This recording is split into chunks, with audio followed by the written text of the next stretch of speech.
Hello ಸ್ನೇಹಿತರೆ, ಮತ್ತೊಂದು ಹೊಸ ವಿಡಿಯೋಗೆ ಸ್ವಾಗತ. ಇಂದಿನ ವಿಡಿಯೋಗಳಲ್ಲಿ ಪ್ರೀ ಮೆಟ್ರಿಕ್ BCM ಹಾಸ್ಟೆಲ್ನ ಅಪ್ಲೈ ಮಾಡೋದು ಹೇಗೆ ಅಂತ ನೋಡಿದ್ವಿ. ಹಾಗೂ ಹಲವಾರು ವಿದ್ಯಾರ್ಥಿಗಳು ಬ್ರೋ ನಮಗೆ ಪೋಸ್ಟ್ ಮೆಟ್ರಿಕ್ ಹಾಸ್ಟೆಲ್ಗೆ ಅಪ್ಲೈ ಮಾಡೋದು ಹೇಗೆ ಅಂತ ಹೇಳಿ ಅಂತ ತುಂಬಾ ಜನ ಕಾಮೆಂಟ್ ಮಾಡ್ತಾ ಇದ್ದಾರೆ. ಅದಕ್ಕೋಸ್ಕರ ಈ ಒಂದು ವಿಡಿಯೋದಲ್ಲಿ ಪೋಸ್ಟ್ ಮೆಟ್ರಿಕ್ BCM ಹಾಸ್ಟೆಲ್ಗೆ ಅಪ್ಲೈ ಮಾಡೋದು ಹೇಗೆ ಹಾಗೂ ಅಪ್ಲಿಕೇಶನ್ ಪ್ರೊಸೆಸ್ ಹೇಗಿರುತ್ತೆ ಅಂತ ನೋಡೋಣ. ಸೊ ಅದಕ್ಕಿಂತ ಮುಂಚೆ ನೀವೇನಾದರೂ ನಮ್ಮ ಚಾನಲ್ಗೆ ಹೊಸದಾಗಿ ವಿಸಿಟ್ ಮಾಡ್ತಾ ಇದ್ರೆ ಈ ಕೂಡಲೇ ಚಾನಲ್ಗೆ ಸಬ್ಸ್ಕ್ರೈಬ್ ಆಗಿ ಹಾಗೂ ವಿಡಿಯೋಗೊಂದು ಲೈಕ್ ಮಾಡಿ. ಮತ್ತು ನಮ್ಮ ಟೆಲಿಗ್ರಾಮ್ ಚಾನಲ್ಗೆ ಏನಾದರೂ ಜಾಯ್ನ್ ಆಗಿಲ್ಲ ಅಂದರೆ ಡಿಸ್ಕ್ರಿಪ್ಷನ್ನಲ್ಲಿ ಟೆಲಿಗ್ರಾಮ್ ಚಾನಲ್ ಲಿಂಕ್ ಇರುತ್ತೆ. ಒಂದು ಲಿಂಕ್ ಮೇಲೆ ನೀವು ಕ್ಲಿಕ್ ಮಾಡಿಕೊಂಡು ಟೆಲಿಗ್ರಾಮ್ ಚಾನಲ್ಗೆ ಜಾಯ್ನ್ ಆಗ್ಬೋದು. ಓಕೆ, ನಾನಿಲ್ಲಿ SHP ಹಾಸ್ಟೆಲ್ ಪೋರ್ಟಲ್ನ ಓಪನ್ ಮಾಡ್ಕೊಂಡಿದ್ದೀನಿ. ಓಪನ್ ಮಾಡ್ಕೊಂಡಾಗ ಇಲ್ಲಿ ಕೆಳಗಡೆ ಸ್ಕ್ರೋಲ್ ಮಾಡ್ಕೊಳ್ಳಿ. ಕೆಳಗಡೆ ಸ್ಕ್ರೋಲ್ ಮಾಡಿಕೊಂಡು ಇಲ್ಲಿ ಪ್ರೀ ಮೆಟ್ರಿಕ್ ಹಾಗೂ ಪೋಸ್ಟ್ ಮೆಟ್ರಿಕ್ ಅಂತ ಇದೆಯಲ್ಲ, ನಾವೀಗ ಆಲ್ರೆಡಿ ಪ್ರೀ ಮೆಟ್ರಿಕ್ ಹಾಸ್ಟೆಲ್ಗೆ ಅಪ್ಲೈ ಮಾಡೋದು ಹೇಗೆ ಅಂತ ನೋಡಿದ್ದೀವಿ. ಆ ಒಂದು ವಿಡಿಯೋ ಯಾರೆಲ್ಲ ಚೆಕ್ ಮಾಡಿಲ್ಲ, ಆ ಒಂದು ವಿಡಿಯೋ ಲಿಂಕ್ ಕೂಡ ನಾನು ಡಿಸ್ಕ್ರಿಪ್ಷನಲ್ಲಿ ಕೊಟ್ಟಿರ್ತೀನಿ, ನೀವು ಆ ವಿಡಿಯೋನ ಚೆಕ್ ಮಾಡಿ. ಓಕೆ, ನಾವು ಪ್ರೀ ಮೆಟ್ರಿಕ್ ಆಲ್ರೆಡಿ ಅಪ್ಲೈ ಮಾಡಿರೋದ್ರಿಂದ ನಾವಿಲ್ಲಿ ಪೋಸ್ಟ್ ಮೆಟ್ರಿಕ್ ಅಪ್ಲೈ ಮಾಡೋದು ಹೇಗೆ ಅಂತ ನೋಡೋಣ. ಓಕೆ, ಸಿಂಪ್ಲಿ ಪೋಸ್ಟ್ ಮೆಟ್ರಿಕ್ ಅಂತ ಇದೆಯಲ್ಲ, ಇಲ್ಲಿ ಅಪ್ಲೈ ಮೇಲೆ ನೀವು ಕ್ಲಿಕ್ ಮಾಡ್ಕೊಳ್ಳಿ. ಅಪ್ಲೈ ಮೇಲೆ ನೀವು ಕ್ಲಿಕ್ ಮಾಡ್ಕೊಂಡಾಗ do you have state scholarship account ಅಂತ ಕೇಳ್ತಾರೆ. ನೀವು ಹಾಸ್ಟೆಲ್ನ ಅಪ್ಲೈ ಮಾಡೋದಕ್ಕೆ ನಿಮ್ಮ ಹತ್ರ ಕಂಪಲ್ಸರಿ SSP ID ಬೇಕಾಗುತ್ತೆ. ನೀವು ಸ್ಕಾಲರ್ಶಿಪ್ ಐಡಿನ ಕಂಪಲ್ಸರಿ ಕ್ರಿಯೇಟ್ ಮಾಡಿರಬೇಕಾಗುತ್ತೆ. ಅಥವಾ ನೀವೇನಾದರೂ ಕ್ರಿಯೇಟ್ ಮಾಡಿಲ್ಲ ಅಂದ್ರೆ ಇಲ್ಲಿ ನೋ ಮೇಲೆ ನೀವು ಕ್ಲಿಕ್ ಮಾಡಿಕೊಂಡು ನಿಮ್ಮ ಒಂದು ಐಡಿನ ಕ್ರಿಯೇಟ್ ಮಾಡ್ಕೋಬೇಕಾಗುತ್ತೆ. ನಾನು ಆಲ್ರೆಡಿ SSP ಐಡಿನ ಕ್ರಿಯೇಟ್ ಮಾಡೋದು ಹೇಗೆ ಅಂತಾನು ಕೂಡ ವಿಡಿಯೋನ ಮಾಡಿದ್ದೀನಿ. ಆ ಒಂದು ವಿಡಿಯೋ ನಾನು ಎಂಡ್ ಸ್ಕ್ರೀನಲ್ಲಿ ಕೊಟ್ಟಿರ್ತೀನಿ. ಆ ಒಂದು ವಿಡಿಯೋನ ನೀವು ಚೆಕ್ ಮಾಡ್ಬೋದು, ಅಥವಾ ಡಿಸ್ಕ್ರಿಪ್ಷನಲ್ಲೂ ಕೂಡ ಲಿಂಕ್ ಇದೆ, ನೀವು ಅಲ್ಲಿಯೂ ಕೂಡ ಆ ಒಂದು ವಿಡಿಯೋನ ಚೆಕ್ ಮಾಡ್ಬೋದು. ಓಕೆ, ನೀವೇನಾದರೂ ಆಲ್ರೆಡಿ SSP ಐಡಿನ ಕ್ರಿಯೇಟ್ ಮಾಡಿದ್ರೆ ನೀವು ಇಲ್ಲಿ ಎಸ್ ಮೇಲೆ ನೀವು ಕ್ಲಿಕ್ ಮಾಡ್ಕೊಳ್ಳಿ. ಓಕೆ, ಎಸ್ ಮೇಲೆ ನೀವು ಕ್ಲಿಕ್ ಮಾಡ್ಕೊಂಡಾಗ ನೀವು ನಿಮ್ಮ SSP ID ಮುಖಾಂತರ ಲಾಗಿನ್ ಆಗಬೇಕಾಗುತ್ತೆ. ಸಿಂಪ್ಲಿ ಇಲ್ಲಿ ಲಾಗಿನ್ ಅಂತ ಇದೆಯಲ್ಲ, ನಿಮ್ಮ SSP ID ನಂಬರ್ನ ಎಂಟರ್ ಮಾಡ್ಕೊಳ್ಳಿ. ಎಂಟರ್ ಮಾಡಿಕೊಂಡು ನೀವು ಸೆಟ್ ಮಾಡಿರುವಂಥ ಪಾಸ್ವರ್ಡ್ನ ಎಂಟರ್ ಮಾಡ್ಕೊಳ್ಳಿ. ಪಾಸ್ವರ್ಡ್ನ ಎಂಟರ್ ಮಾಡಿಕೊಂಡು ಇಲ್ಲಿ ಕೊಟ್ಟಿರುವಂಥ ಕ್ಯಾಪ್ಷನ್ ಎಂಟರ್ ಮಾಡ್ಕೊಳ್ಳಿ. ಓಕೆ, ಇಲ್ಲಿ ಕೊಟ್ಟಿರುವಂಥ ಕ್ಯಾಪ್ಷನ್ ಎಂಟರ್ ಮಾಡಿಕೊಂಡು ಸಿಂಪ್ಲಿ ಲಾಗಿನ್ ಮೇಲೆ ನೀವು ಕ್ಲಿಕ್ ಮಾಡ್ಕೊಳ್ಳಿ. ಓಕೆ, ಲಾಗಿನ್ ಮೇಲೆ ನೀವು ಕ್ಲಿಕ್ ಮಾಡ್ಕೊಂಡಾಗ ನಿಮ್ಮ SHP ಪೋರ್ಟಲ್ ಇಲ್ಲಿ ಓಪನ್ ಆಗುತ್ತೆ. ಓಪನ್ ಆದಾಗ ನಿಮ್ಗೆ ಇಲ್ಲಿ ಅಪ್ಲೈ ಫಾರ್ ಹಾಸ್ಟೆಲ್ ಅಂತ ಇದೆಯಲ್ಲ, ಈ ಒಂದು ಆಪ್ಷನ್ ಮೇಲೆ ನೀವು ಕ್ಲಿಕ್ ಮಾಡ್ಕೊಳ್ಳಿ. ಕ್ಲಿಕ್ ಮಾಡ್ಕೊಂಡಾಗ ನಿಮಗೆ ಇಲ್ಲಿ step 1, step 2, step 3 and step 4 ನೀವು ಕಂಪಲ್ಸರಿ ಎಲ್ಲ ಒಂದು ಸ್ಟೆಪ್ಪನ್ನು ಫಿಲ್ ಮಾಡಲೇಬೇಕು. ಓಕೆ, ಇವಾಗ ಸ್ಟೆಪ್ 1 ಫಿಲ್ ಮಾಡೋದು ಹೇಗೆ ಅಂತ ನೋಡೋಣ. ಓಕೆ, ಇಲ್ಲಿ ಸಿಂಪ್ಲಿ ಸ್ಟೆಪ್ 1 ಅಂತ ಇದೆಯಲ್ಲ, ಅಪ್ಲೈ ಅಂತ ಇದೆಯಲ್ಲ, ಈ ಒಂದು ಅಪ್ಲೈ ಮೇಲೆ ನೀವು ಕ್ಲಿಕ್ ಮಾಡ್ಕೊಳ್ಳಿ. ಓಕೆ, ಅಪ್ಲೈ ಮೇಲೆ ನೀವು ಕ್ಲಿಕ್ ಮಾಡ್ಕೊಂಡಾಗ ನಿಮ್ಮ ಒಂದು SSLC ಡೀಟೇಲ್ಸ್ನ ನೀವು ಇಲ್ಲಿ ಎಂಟರ್ ಮಾಡಬೇಕಾಗುತ್ತೆ. ಓಕೆ, ಇಲ್ಲಿ 10th ಬೋರ್ಡ್ ಅಂತ ಇದೆಯಲ್ಲ, ನೀವೇನಾದರೂ 10th ನೀವು ಸ್ಟೇಟ್ ಬೋರ್ಡಲ್ಲಿ ಸ್ಟಡಿ ಮಾಡಿದ್ರೆ ನೀವು ಇಲ್ಲಿ SSLCನ ಸೆಲೆಕ್ಟ್ ಮಾಡ್ಕೊಳ್ಳಿ. ಅಥವಾ ನೀವೇನಾದರೂ CBSE ಸ್ಟೂಡೆಂಟ್ ಆಗಿದ್ರೆ ನೀವು ಇಲ್ಲಿ CBSEನ ಸೆಲೆಕ್ಟ್ ಮಾಡ್ಕೊಳ್ಳಿ. ಓಕೆ, ಸೆಲೆಕ್ಟ್ ಮಾಡಿಕೊಂಡು ಕೆಳಗಡೆ SSLC ರಿಜಿಸ್ಟರ್ ನಂಬರ್ ಅಂತ ಇದೆಯಲ್ಲ, ನಿಮ್ಮ SSLCಯ ರಿಜಿಸ್ಟರ್ ನಂಬರ್ನ ಎಂಟರ್ ಮಾಡ್ಕೊಳ್ಳಿ. ರಿಜಿಸ್ಟರ್ ನಂಬರ್ನ ಎಂಟರ್ ಮಾಡಿಕೊಂಡು ಕೆಳಗಡೆ ಸ್ಟೂಡೆಂಟ್ ನೇಮ್ ಅಂತ ಇದೆಯಲ್ಲ, ನಿಮ್ಮ ನೇಮ್ನ ನೀವು ಇಲ್ಲಿ ಎಂಟರ್ ಮಾಡಿ. ಎಂಟರ್ ಮಾಡಿಬಿಟ್ಟು ಕೆಳಗಡೆ ಇಯರ್ ಆಫ್ ಪಾಸ್ ಅಂತ ಇದೆಯಲ್ಲ, ನೀವು SSLCನ ಪಾಸ್ ಆದಂಥ ವರ್ಷನ ನೀವು ಇಲ್ಲಿ ಎಂಟರ್ ಮಾಡಬೇಕಾಗತ್ತೆ. ಓಕೆ, ಇಯರ್ನ ಎಂಟರ್ ಮಾಡಿಕೊಂಡು ಡೇಟ್ ಆಫ್ ಬರ್ತ್ ಅಂತ ಇದೆಯಲ್ಲ, ನಿಮ್ಮ ಡೇಟ್ ಆಫ್ ಬರ್ತ್ನ ನೀವು ಇಲ್ಲಿ ಎಂಟರ್ ಮಾಡ್ಕೋಬೇಕಾಗತ್ತೆ. ಓಕೆ, ನಿಮ್ಮ ಎಲ್ಲ ಒಂದು SSLC ಡೀಟೇಲ್ಸ್ನ ಎಂಟರ್ ಮಾಡಿಕೊಂಡು ಕೆಳಗಡೆ ಸೇವ್ SSLC ಡೀಟೇಲ್ಸ್ ಅಂತ ಇದೆಯಲ್ಲ, ಈ ಒಂದು ಆಪ್ಷನ್ ಮೇಲೆ ನೀವು ಕ್ಲಿಕ್ ಮಾಡ್ಕೊಂಡಾಗ ನಿಮ್ಮ SSLC ಡೀಟೇಲ್ಸ್ ಬಂದು ಸೇವ್ ಆಗುತ್ತೆ. ಓಕೆ, ಅದಾದಮೇಲೆ ನೆಕ್ಸ್ಟ್ ಸ್ಟೆಪ್ಪಲ್ಲಿ ನೀವು ನಿಮ್ಮ ಕ್ಯಾಸ್ಟ್ ಇನ್ಕಮ್ ಡೀಟೇಲ್ಸ್ನ ನೀವು ನೀಡಬೇಕಾಗತ್ತೆ.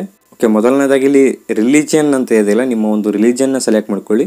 ರಿಲಿಜಿಯನ್ನ ಸೆಲೆಕ್ಟ್ ಮಾಡಿಕೊಂಡು ಕ್ಯಾಟಗರಿಯಲ್ಲಿ ನಿಮ್ಮ ಕ್ಯಾಟಗರಿನ ನೀವು ಇಲ್ಲಿ ಚೂಸ್ ಮಾಡಬೇಕಾಗುತ್ತೆ. ಓಕೆ, ಕ್ಯಾಟಗರಿನ ಚೂಸ್ ಮಾಡಿಕೊಂಡು ಕ್ಯಾಸ್ಟ್ ಸರ್ಟಿಫಿಕೇಟ್ ನಂಬರ್ ಅಂತ ಇದೆಯಲ್ಲ, ನಿಮ್ಮ ಒಂದು ಕ್ಯಾಸ್ಟ್ ಸರ್ಟಿಫಿಕೇಟ್ ನಂಬರ್ನ ನೀವು ಇಲ್ಲಿ ಎಂಟರ್ ಮಾಡಬೇಕಾಗುತ್ತೆ. ಓಕೆ, ನಿಮ್ಮ ಕ್ಯಾಸ್ಟ್ ಸರ್ಟಿಫಿಕೇಟ್ ನಂಬರ್ನ ಎಂಟರ್ ಮಾಡಿದಾಗ ನಿಮ್ಮ ಕ್ಯಾಸ್ಟ್ ಸರ್ಟಿಫಿಕೇಟ್ ಮುಖಾಂತರ ನಿಮ್ಮ ಡೀಟೇಲ್ಸ್ ಇಲ್ಲಿ ಆಟೋಮೆಟಿಕ್ ಆಗಿ ಫೆಚ್ ಆಗುತ್ತೆ. ಓಕೆ, ಅದಾದಮೇಲೆ ಇನ್ಕಮ್ ಸರ್ಟಿಫಿಕೇಟ್ ನಂಬರ್ ಅಂತ ಇದೆಯಲ್ಲ, ಇಲ್ಲಿ ನಿಮ್ಮ ಇನ್ಕಮ್ ಸರ್ಟಿಫಿಕೇಟ್ ನಂಬರ್ನ ಎಂಟರ್ ಮಾಡ್ಕೊಳ್ಳಿ. ಇಲ್ಲಿಯೂ ಕೂಡ ನಿಮ್ಮ ಇನ್ಕಮ್ ಡೀಟೇಲ್ಸ್ ಎಲ್ಲ ಆಟೋಮೆಟಿಕ್ ಆಗಿ ಫೆಚ್ ಆಗುತ್ತೆ.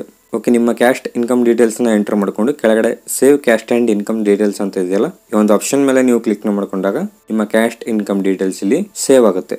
ಓಕೆ, ಅದಾದಮೇಲೆ ಥರ್ಡ್ ಸ್ಟೆಪ್ಪಲ್ಲಿ ನಿಮ್ಮ ಪರ್ಸನಲ್ ಡೀಟೇಲ್ಸ್ನ ನೀವು ಇಲ್ಲಿ ಎಂಟರ್ ಮಾಡಬೇಕಾಗುತ್ತೆ. ಸಿಂಪ್ಲಿ ಸ್ಟೂಡೆಂಟ್ ನೇಮ್ ಅಂತ ಇದೆಯಲ್ಲ, ನಿಮ್ಮ ನೇಮ್ನ ಎಂಟರ್ ಮಾಡ್ಕೊಳ್ಳಿ. ನೇಮ್ನ ಎಂಟರ್ ಮಾಡ್ಕೊಂಡು ಕೆಳಗಡೆ ನಿಮ್ಮ ಜೆಂಡರ್ನ ಚೂಸ್ ಮಾಡ್ಕೊಳ್ಳಿ. ಜೆಂಡರ್ನ ಚೂಸ್ ಮಾಡಿಕೊಂಡು ಫಾದರ್ ನೇಮ್ ಅಂತ ಇದೆಯಲ್ಲ, ನಿಮ್ಮ ಫಾದರ್ ನೇಮ್ನ ನೀವು ಇಲ್ಲಿ ಎಂಟರ್ ಮಾಡಿ. ಫಾದರ್ ನೇಮ್ನ ಎಂಟರ್ ಮಾಡಿಕೊಂಡು ಮದರ್ ನೇಮ್ ಇದೆಯಲ್ಲ, ಮದರ್ ನೇಮ್ನ ನೀವು ಇಲ್ಲಿ ಎಂಟರ್ ಮಾಡಿ.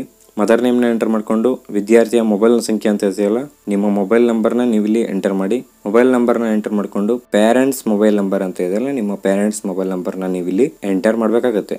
ಓಕೆ, ಮೊಬೈಲ್ ನಂಬರ್ನ ಎಂಟರ್ ಮಾಡಿಕೊಂಡು ಇಮೇಲ್ ಅಂತ ಇದೆಯಲ್ಲ, ನಿಮ್ಮ ಒಂದು ಜಿಮೇಲ್ನ ನೀವು ಇಲ್ಲಿ ಎಂಟರ್ ಮಾಡಬೇಕಾಗುತ್ತೆ. ಜಿಮೇಲ್ನ ಎಂಟರ್ ಮಾಡಿಕೊಂಡು ಓಮ್ ಡಿಸ್ಟಿಕ್ ಅಂತ ಇದೆಯಲ್ಲ, ನಿಮ್ಮ ಓಮ್ ಡಿಸ್ಟಿಕ್ನ ನೀವು ಇಲ್ಲಿ ಸೆಲೆಕ್ಟ್ ಮಾಡ್ಕೊಳ್ಳಿ. ಸೆಲೆಕ್ಟ್ ಮಾಡಿಕೊಂಡು ಓಮ್ ತಾಲೂಕ್ ಅಂತ ಇದೆ, ನಿಮ್ಮ ಓಮ್ ತಾಲೂಕ್ನ ಸೆಲೆಕ್ಟ್ ಮಾಡ್ಕೊಳ್ಳಿ. ತಾಲೂಕ್ನ ಸೆಲೆಕ್ಟ್ ಮಾಡಿಕೊಂಡು ಸೆಲೆಕ್ಟ್ ಅಸೆಂಬ್ಲಿ ಅಂತ ಇದೆಯಲ್ಲ, ನಿಮ್ಮ ಒಂದು ಅಸೆಂಬ್ಲಿನ ಸೆಲೆಕ್ಟ್ ಮಾಡ್ಕೊಳ್ಳಿ. ಓಕೆ ಅಸೆಂಬ್ಲಿನ ಸೆಲೆಕ್ಟ್ ಮಾಡ್ಕೊಂಡು ಪಿನ್ ಕೋಡ್ ಅಂತ ಇದೆ ನಿಮ್ಮ ಒಂದು ಪ್ಲೇಸಿನ ಪಿನ್ ಕೋಡ್ ನ ನೀವು ಇಲ್ಲಿ ಎಂಟರ್ ಮಾಡಿ. ಓಕೆ ಪಿನ್ ಕೋಡ್ ನ ಎಂಟರ್ ಮಾಡ್ಕೊಂಡು ಪರ್ಮನೆಂಟ್ ಅಡ್ರೆಸ್ ಅಂತ ಇದೆಯಲ್ಲ ನೀವು ಇಲ್ಲಿ ನಿಮ್ಮ ಆಧಾರ್ ಕಾರ್ಡ್ ಅಲ್ಲಿ ಇರುವಾಗ ನಿಮ್ಮ ಪರ್ಮನೆಂಟ್ ಅಡ್ರೆಸ್ ನ ನೀವು ಇಲ್ಲಿ ಎಂಟರ್ ಮಾಡಬೇಕಾಗುತ್ತೆ. ಓಕೆ ಪರ್ಮನೆಂಟ್ ಅಡ್ರೆಸ್ ನ ನೀವು ಎಂಟರ್ ಮಾಡ್ಕೊಂಡು ಲಾಸ್ಟ್ ಅಲ್ಲಿ ನಿಮಗೆ ಅರಿವು ಡೊಮಿಷಿಯಲ್ ಆಫ್ ಕರ್ನಾಟಕ ಅಂತ ಇದೆ. ನೀವೇನಾದ್ರೂ ಕರ್ನಾಟಕ ನಿವಾಸಿ ಆಗಿದ್ರೆ ನೀವು ಇಲ್ಲಿ ಹೌದು ಅಂತ ನೀವು ಸೆಲೆಕ್ಟ್ ಮಾಡ್ಕೋಬೇಕಾಗುತ್ತೆ. ಅಥವಾ ನೀವೇನಾದ್ರೂ ಕರ್ನಾಟಕ ಬಿಟ್ಟು ಬೇರೆ ಸ್ಟೇಟ್ ಅಲ್ಲಿ ಏನಾದರೂ ಸ್ಟಡಿ ಮಾಡ್ತಾ ಇದ್ರೆ ನೀವು ಇಲ್ಲಿ ಇಲ್ಲ ಅಂತ ಇದೆಯಲ್ಲ ಒಂದು ಆಪ್ಷನ್ ಮೇಲೆ ನೀವು ಕ್ಲಿಕ್ ಮಾಡ್ಕೊಳ್ಳಿ. ಓಕೆ ಅದಾದ್ಮೇಲೆ ಇಲ್ಲಿ upload your passport size photography ಅಂತ ಇದೆಯಲ್ಲ ನಿಮ್ಮ ಒಂದು ಪಾಸ್ಪೋರ್ಟ್ ಸೈಜ್ ಫೋಟೋನ ನೀವು ಇಲ್ಲಿ ಅಪ್ಲೋಡ್ ಮಾಡಬೇಕಾಗುತ್ತೆ. ಓಕೆ ಫೋಟೋನ ಅಪ್ಲೋಡ್ ಮಾಡ್ಕೊಂಡು ಸೇವ್ ಪರ್ಸನಲ್ ಡೀಟೇಲ್ಸ್ ಅಂತ ಇದೆಯಲ್ಲ ಈ ಒಂದು ಆಪ್ಷನ್ ಮೇಲೆ ನೀವು ಕ್ಲಿಕ್ ಮಾಡ್ಕೊಳ್ಳಿ. ನಿಮ್ಮ ಪರ್ಸನಲ್ ಡೀಟೇಲ್ಸ್ ಇಲ್ಲಿಗೆ ಸೇವ್ ಆಗುತ್ತೆ. ಓಕೆ ಸೇವ್ ಆದಾಗ ಮತ್ತೆ ಮೇಲ್ಗಡೆ ಸ್ಕ್ರೋಲ್ ಮಾಡ್ಕೊಳ್ಳಿ. ಮೇಲ್ಗಡೆ ಸ್ಕ್ರೋಲ್ ಮಾಡ್ಕೊಂಡು ನೆಕ್ಸ್ಟ್ ಮೇಲೆ ನೀವು ಕ್ಲಿಕ್ ಮಾಡ್ಕೊಳ್ಳಿ. ಓಕೆ ನೆಕ್ಸ್ಟ್ ಮೇಲೆ ನೀವು ಕ್ಲಿಕ್ ಮಾಡ್ಕೊಂಡಾಗ ಕಾಲೇಜ್ ಅಥವಾ ನಿಮ್ಮ ಕೋರ್ಸ್ನ ಡೀಟೇಲ್ಸ್ನ ನೀವು ಇಲ್ಲಿ ಎಂಟರ್ ಮಾಡಬೇಕಾಗುತ್ತೆ. ಓಕೆ ಸಿಂಪ್ಲಿ ಇಲ್ಲಿ are you studying in any university or institute located outside Karnataka ಅಂತ ಇದೆ. ನೀವೇನಾದ್ರೂ ಕರ್ನಾಟಕ ಬಿಟ್ಟು ಬೇರೆ ಒಂದು ಸ್ಟೇಟ್ ಅಲ್ಲಿ ಸ್ಟಡಿ ಮಾಡ್ತಾ ಇದ್ರೆ ನೀವು ಇಲ್ಲಿ ಎಸ್ ಅಂತ ಕೊಡಿ, ಇಲ್ಲಾಂದ್ರೆ ನೋ ಅಂತ ಕೊಡಿ. ಓಕೆ ಅದಾದ್ಮೇಲೆ ಸೆಲೆಕ್ಟ್ ಯೂನಿವರ್ಸಿಟಿ ಅಂತ ಇದೆಯಲ್ಲ ನಿಮ್ಮ ಒಂದು ಯೂನಿವರ್ಸಿಟಿನ ಸೆಲೆಕ್ಟ್ ಮಾಡ್ಕೊಳ್ಳಿ. ಸೆಲೆಕ್ಟ್ ಮಾಡ್ಕೊಂಡು UG ಆರ್ PG ಅಂತ ಇದೆಯಲ್ಲ ನೀವು UG ಆದ್ರೆ UGನ ಸೆಲೆಕ್ಟ್ ಮಾಡ್ಕೊಳ್ಳಿ, PG ಆದ್ರೆ PGನ ಸೆಲೆಕ್ಟ್ ಮಾಡ್ಕೊಳ್ಳಿ. ಅಥವಾ ಡಿಪ್ಲೊಮೊ ITI PUC ನೀವು ಯಾವ ಕ್ಲಾಸ್ ಅನ್ನ ಸ್ಟಡಿ ಮಾಡ್ತಾ ಇದ್ರೆ ಆ ಒಂದು ಕ್ಲಾಸ್ ನ ನೀವು ಇಲ್ಲಿ ಸೆಲೆಕ್ಟ್ ಮಾಡ್ಕೋಬೇಕಾಗುತ್ತೆ. University or board registration number ಅಂತ ಇದೆಯಲ್ಲ ನೀವಿಲ್ಲಿ ಯೂನಿವರ್ಸಿಟಿ ನಂಬರ್ ಆದ್ರೂ ಎಂಟರ್ ಮಾಡಿ ಅಥವಾ ನಿಮ್ಮ ಒಂದು ರಿಜಿಸ್ಟ್ರೇಷನ್ ನಂಬರ್ ಆದ್ರೂ ಎಂಟರ್ ಮಾಡಿ. ಸಿಂಪ್ಲಿ ಈ ಒಂದು ಫೀಲ್ಡ್ ಅಲ್ಲಿ ನಿಮ್ಮ ರಿಜಿಸ್ಟ್ರೇಷನ್ ನಂಬರ್ ನ ಎಂಟರ್ ಮಾಡ್ಕೊಂಡು ಗೆಟ್ ಡಾಟಾ ಮೇಲೆ ನೀವು ಕ್ಲಿಕ್ ಮಾಡ್ಕೊಂಡಾಗ ನಿಮ್ಮ ಕಾಲೇಜ್ ಡೀಟೇಲ್ಸ್ ಅಲ್ಲಿ ನಿಮ್ಮ ರಿಜಿಸ್ಟ್ರೇಷನ್ ನಂಬರ್ ಮುಖಾಂತರ ಆಟೋಮೆಟಿಕ್ ಆಗಿ ಫೆಚ್ ಆಗುತ್ತೆ. ಓಕೆ ಒಂದ್ಸರಿ ನಿಮ್ಮ ಕಾಲೇಜ್ ಡೀಟೇಲ್ಸ್ ನ ಚೆಕ್ ಮಾಡ್ಕೊಂಡು ಸೇವ್ ಕಾಲೇಜ್ ಡೀಟೇಲ್ಸ್ ಅಂತ ಇದೆಯಲ್ಲ ಈ ಒಂದು ಆಪ್ಷನ್ ಮೇಲೆ ನೀವು ಕ್ಲಿಕ್ ಮಾಡ್ಕೊಂಡು ನಿಮ್ಮ ಕಾಲೇಜ್ ಡೀಟೇಲ್ಸ್ ನ ನೀವು ಸೇವ್ ನ ಮಾಡಬೇಕಾಗುತ್ತೆ. ಓಕೆ ನೆಕ್ಸ್ಟ್ ಸ್ಟೆಪ್ ಅಲ್ಲಿ ಪ್ರೀವಿಯಸ್ ಇಯರ್ ಪಾಸ್ಡ್ ಡೀಟೇಲ್ಸ್ ಅಂತ ಇದೆಯಲ್ಲ ನೀವು ನಿಮ್ಮ ಒಂದು ಪ್ರೀವಿಯಸ್ ಇಯರ್ ಪಾಸ್ಡ್ ಡೀಟೇಲ್ಸ್ ನ ನೀವು ಇಲ್ಲಿ ಎಂಟರ್ ಮಾಡಬೇಕಾಗುತ್ತೆ. Simply select annual R sem ಅಂತ ಇದೆಯಲ್ಲ ಪ್ರೀವಿಯಸ್ ಇಯರ್ ಅಲ್ಲಿ ನೀವೇನಾದ್ರೂ ಸೆಮಿಸ್ಟರ್ ಅಲ್ಲಿ ಸ್ಟಡಿ ಮಾಡಿದ್ರೆ ನೀವು ಇಲ್ಲಿ ಸೆಮಿಸ್ಟರ್ ನ ಸೆಲೆಕ್ಟ್ ಮಾಡ್ಕೊಳ್ಳಿ. ಅಥವಾ ಆನ್ಯುವಲ್ ಅಲ್ಲಿ ಸ್ಟಡಿ ಮಾಡಿದ್ರೆ ನೀವು ಇಲ್ಲಿ ಆನ್ಯುವಲ್ ನ ಸೆಲೆಕ್ಟ್ ಮಾಡ್ಕೊಳ್ಳಿ. ಓಕೆ ಅದಾದ್ಮೇಲೆ ಮಾರ್ಕ್ಸ್ ಆರ್ CGPA ಅಂತ ಇದೆ. ನಿಮ್ಗೆ ಏನಾದ್ರು ಮಾರ್ಕ್ಸ್ ಇದ್ರೆ ಮಾರ್ಕ್ಸ್ ನ ಸೆಲೆಕ್ಟ್ ಮಾಡ್ಕೊಳ್ಳಿ. CGPA ಇದ್ರೆ CGPA ನ ಸೆಲೆಕ್ಟ್ ಮಾಡ್ಕೊಳ್ಳಿ. ಸೆಲೆಕ್ಟ್ ಮಾಡ್ಕೊಂಡು ಎಂಟರ್ ಆನ್ಯುವಲ್ ಮ್ಯಾಕ್ಸಿಮಮ್ ಮಾರ್ಕ್ಸ್ ಅಂತ ಇದೆಯಲ್ಲ ನೀವು ನಿಮ್ಮ ಮ್ಯಾಕ್ಸಿಮಮ್ ಮಾರ್ಕ್ಸ್ ನ ನೀವು ಇಲ್ಲಿ ಎಂಟರ್ ಮಾಡಬೇಕಾಗುತ್ತೆ. ಎಂಟರ್ ಮಾಡ್ಕೊಂಡು ಕೆಳಗಡೆ ಎಂಟರ್ ಆನ್ಯುವಲ್ ಅಬ್ಟೈನ್ಡ್ ಮಾರ್ಕ್ಸ್ ಅಂತ ಇದೆಯಲ್ಲ ನೀವು ಪ್ರೀವಿಯಸ್ ಇಯರ್ ಅಲ್ಲಿ ಪಡೆದಿರುವಂತ ಮಾರ್ಕ್ಸ್ ನ ನೀವು ಇಲ್ಲಿ ಎಂಟರ್ ಮಾಡಬೇಕಾಗುತ್ತೆ. ಓಕೆ ಅದಾದ್ಮೇಲೆ ಆನ್ಯುವಲ್ ಪರ್ಸೆಂಟೇಜ್ ಅಂತ ಇದೆಯಲ್ಲ ಒಟ್ಟು ನೀವು ಪಡೆದಿರುವಂತ ಪರ್ಸೆಂಟೇಜ್ ನ ಕ್ಯಾಲ್ಕುಲೇಟ್ ಮಾಡಿ ನೀವು ಇಲ್ಲಿ ಎಂಟರ್ ಮಾಡಬೇಕಾಗುತ್ತೆ. ಎಲ್ಲ ಒಂದು ಡೀಟೇಲ್ಸ್ ನ ಎಂಟರ್ ಮಾಡ್ಕೊಂಡು ಕೆಳಗಡೆ ಸೇವ್ ಪ್ರೀವಿಯಸ್ ಕೋರ್ಸ್ ಡೀಟೇಲ್ಸ್ ಅಂತ ಇದೆಯಲ್ಲ ಈ ಒಂದು ಆಪ್ಷನ್ ಮೇಲೆ ನೀವು ಕ್ಲಿಕ್ ಮಾಡ್ಕೊಳ್ಳಿ. ನಿಮ್ಮ ಒಂದು ಪ್ರೀವಿಯಸ್ ಇಯರ್ ಕೋರ್ಸ್ ಡೀಟೇಲ್ಸ್ ಇಲ್ಲಿ ಸೇವ್ ಆಗುತ್ತೆ. ಓಕೆ ಅದಾದ್ಮೇಲೆ ಮತ್ತೆ ಮೇಲ್ಗಡೆ ಸ್ಕ್ರೋಲ್ ಮಾಡ್ಕೊಂಡು ನೆಕ್ಸ್ಟ್ ಮೇಲೆ ನೀವು ಕ್ಲಿಕ್ ಮಾಡ್ಕೊಳ್ಳಿ.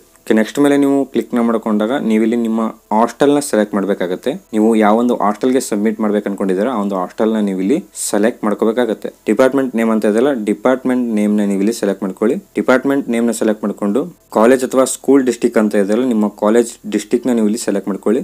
ಕಾಲೇಜ್ ಡಿಸ್ಟ್ರಿಕ್ಟ್ ನ ಸೆಲೆಕ್ಟ್ ಮಾಡ್ಕೊಂಡು ಕೆಳಗಡೆ ತಾಲೂಕ್ ಅಂತ ಇದೆಯಲ್ಲ ನಿಮ್ಮ ಕಾಲೇಜ್ ತಾಲೂಕನ್ನ ಸೆಲೆಕ್ಟ್ ಮಾಡ್ಕೊಳ್ಳಿ. ತಾಲೂಕನ್ನ ಸೆಲೆಕ್ಟ್ ಮಾಡ್ಕೊಂಡು ಲಾಸ್ಟ್ ಅಲ್ಲಿ ನಿಮ್ಮ ಕಾಲೇಜ್ ನೇಮ್ ನ ನೀವು ಇಲ್ಲಿ ಸೆಲೆಕ್ಟ್ ಮಾಡಬೇಕಾಗುತ್ತೆ. ಸೆಲೆಕ್ಟ್ ಮಾಡ್ಕೊಂಡು ಗೆಟ್ ಹಾಸ್ಟೆಲ್ಸ್ ಮೇಲೆ ನೀವು ಕ್ಲಿಕ್ ಮಾಡ್ಕೊಂಡಾಗ ನೀವು ಸೆಲೆಕ್ಟ್ ಮಾಡಿರುವಂತ ಏರಿಯಾ ಅಲ್ಲಿ ಇರುವಂತ ಹಾಸ್ಟೆಲ್ ಲಿಸ್ಟ್ ಗಳೆಲ್ಲ ಇಲ್ಲಿ ಶೋ ಆಗುತ್ತೆ.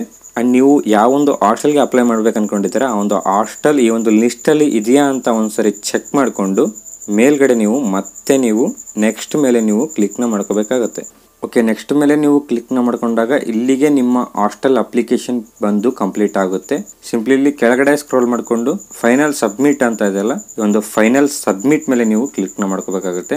ಓಕೆ ಫೈನಲ್ ಸಬ್ಮಿಟ್ ಮೇಲೆ ನೀವು ಕ್ಲಿಕ್ ಮಾಡ್ಕೊಂಡಾಗ ನಿಮ್ಮ ಹಾಸ್ಟೆಲ್ ಅಪ್ಲಿಕೇಶನ್ ಬಂದು ಫುಲ್ ಕಂಪ್ಲೀಟ್ ಆಗುತ್ತೆ. ಸಿಂಪ್ಲಿ ಇಲ್ಲಿ ಮೇಲ್ಗಡೆ ಅಕ್ನಾಲೇಜ್ಮೆಂಟ್ ಅಂತ ಇದೆಯಲ್ಲ ಒಂದು ಅಕ್ನಾಲೇಜ್ಮೆಂಟ್ ಮೇಲೆ ನೀವು ಕ್ಲಿಕ್ ಮಾಡ್ಕೊಳ್ಳಿ. ಓಕೆ ಅಕ್ನಾಲೇಜ್ಮೆಂಟ್ ಮೇಲೆ ನೀವು ಕ್ಲಿಕ್ ಮಾಡ್ಕೊಂಡಾಗ ನಿಮ್ಮ ಹಾಸ್ಟೆಲ್ ಅಪ್ಲಿಕೇಶನ್ ಪ್ರಿಂಟ್ ಬಂದು ಇಲ್ಲಿ ಶೋ ಆಗುತ್ತೆ. ನೀವು ಇದನ್ನ ಪ್ರಿಂಟ್ ಕೂಡ ತಗೋಬಹುದು ಅಥವಾ ಸೇವ್ ಕೂಡ ಮಾಡ್ಕೋಬಹುದು. ಓಕೆ ಫ್ರೆಂಡ್ಸ್ ಈ ಒಂದು ವಿಡಿಯೋ ಏನಾದರೂ ಇಷ್ಟ ಆದರೆ ವಿಡಿಯೋಗೊಂದು ಲೈಕ್ ಮಾಡಿ ಅಂತ ಹೇಳ್ತಾ ಈ ವಿಡಿಯೋ ಬಗ್ಗೆ ಏನಾದರೂ ಡೌಟ್ಸ್ ಇದ್ರೆ ಕೆಳಗಡೆ ಕಾಮೆಂಟ್ ಮಾಡಿ ನಾನು ಖಂಡಿತ ರಿಪ್ಲೈ ಮಾಡ್ತೀನಿ. ಓಕೆ ಮತ್ತೆ ಸಿಗೋಣ ಮುಂದಿನ ವಿಡಿಯೋ ಅಲ್ಲಿ. Thank you.